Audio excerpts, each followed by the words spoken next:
Ashurbanipal, the last great king of the Neo-Assyrian Empire, stands as a paradox in history. A ruthless conqueror and a devoted scholar, a brutal military leader and a passionate collector of knowledge.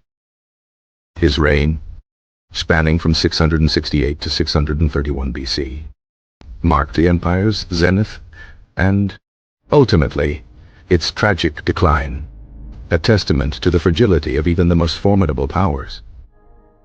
Born likely in Tarsus, Cilicia, his early life was steeped in the tumultuous politics of the Assyrian court, a breeding ground for intrigue and power struggles.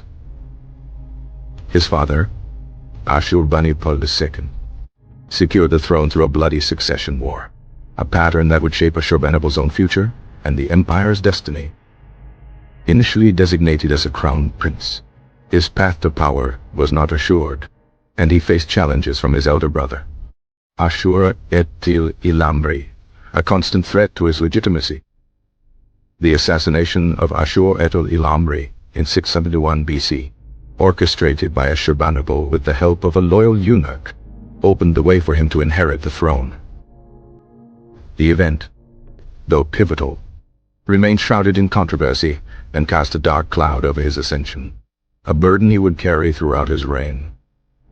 Upon ascending the throne in 668 BC, Ashurbanipal inherited an empire stretching from modern-day Iran to Egypt, a vast realm built on military conquest and relentless expansion. His early years as king were defined by extinguishing revolts, a recurring problem across the sprawling empire, particularly in Egypt, where Syrian rule was fiercely resented. The conquest of Egypt, initiated by his predecessor, was completed under Ashurbanipal's command, though maintaining control proved an ongoing struggle. He faced significant challenges from Sargontia's sons, who launched a rebellion aiming to depose him, requiring extensive military campaigns to quell. These campaigns, though ultimately successful, drained the empire's resources and stretched its military thin, foreshadowing the later collapse.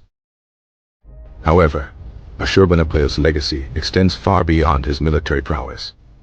He was, remarkably, one of the most literate and cultured monarchs of antiquity. Driven by an insatiable thirst for knowledge, he assembled a vast library at his new capital, Nineveh, considered by many to be the largest in the ancient world. His library contained hundreds of thousands of clay tablets, covering a wide range of subjects, from religious texts and epics to scientific treatises and administrative records. The most famous discovery from his library is, of course, the Epic of Gilgamesh, the oldest surviving work of literature, preserved in the Akkadian language. Ashurbanipal himself was personally involved in the translation and copying of these texts, demonstrating a unique level of intellectual engagement for a king. He possessed an astonishing command of multiple languages, including Akkadian, Sumerian, Elamite, and Babylonian, allowing him to access and understand a vast corpus of ancient knowledge. His interest in science was also profound. His library contained detailed medical texts, astronomical observations, and even botanical studies, showcasing a surprisingly advanced level of scientific inquiry. He actively encouraged scholars and scribes from across his empire to contribute to his collection, making Nineveh a vibrant center of intellectual activity. Beyond literature and science, Ashurbanipal's library also contained vast administrative records, revealing insights into the workings of the Assyrian bureaucracy. These records provide a unique window into the economic and social life of the empire, illustrating the complexities of managing such a vast territory. His artistic patronage was equally significant. He commissioned numerous sculptures, reliefs, and glazed bricks, many of which depict scenes from his military campaigns and royal life. These artistic creations serve not only as decorations but also as powerful propaganda, reinforcing his authority and glorifying his achievements. The famous lion hunt reliefs, depicting Ashurbanipal and his retainers hunting lions in a walled park, are perhaps his most iconic artistic legacy. These reliefs offer a fascinating glimpse into the royal court's recreational activities and the king's personal bravery. Despite his scholarly pursuits and artistic patronage, Ashurbanipal remained a ruthless military leader, always vigilant against potential threats to his rule. He continued to suppress rebellions and wage war against neighboring kingdoms, particularly Elam, which had long been a source of contention. The Elamite campaigns, though initially successful, ultimately drained the empire's resources and further weakened its defenses. Internal strife and conspiracies also plagued his reign, requiring constant vigilance and a heavy reliance on his loyal officials. His death, around 631 BC, marked the beginning of the empire's rapid decline. His designated heir, Sin-Sharishkun, proved incapable of stemming the tide of rebellions and external invasions.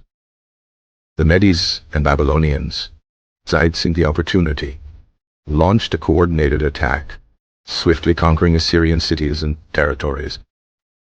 Nineveh, the jewel of the empire and the repository of Ashurbanipal's vast library, fell in 612 BC, signaling the final collapse of the Neo-Assyrian Empire. The destruction of Nineveh resulted in the loss of countless invaluable texts from Ashurbanipal's library, a catastrophic blow to human knowledge. Despite the tragic destruction, a significant portion of Ashurbanipal's library has survived, thanks to the efforts of archaeologists who have unearthed thousands of clay tablets in the ruins of Nineveh and other Assyrian sites. These surviving fragments provide an unprecedented glimpse into the intellectual and cultural world of the Neo-Assyrian Empire and the legacy of its last great king. Ashurbanipal remains a complex and contradictory figure in history, a testament to the enduring power of human intellect and the fragility of even the most formidable empires. His dedication to preserving knowledge, despite his reputation as a ruthless conqueror, secures his place as one of the most remarkable rulers of the ancient world.